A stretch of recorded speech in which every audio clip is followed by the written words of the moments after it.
জানাজা পড়বে মায়ের মহিলারা আসলে জেনেছি চার তকবীরে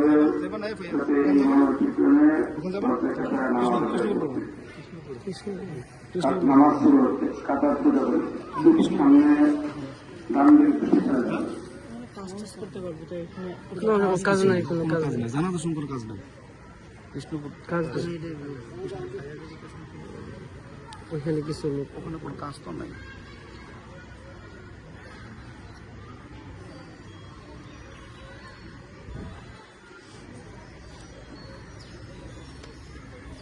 Allah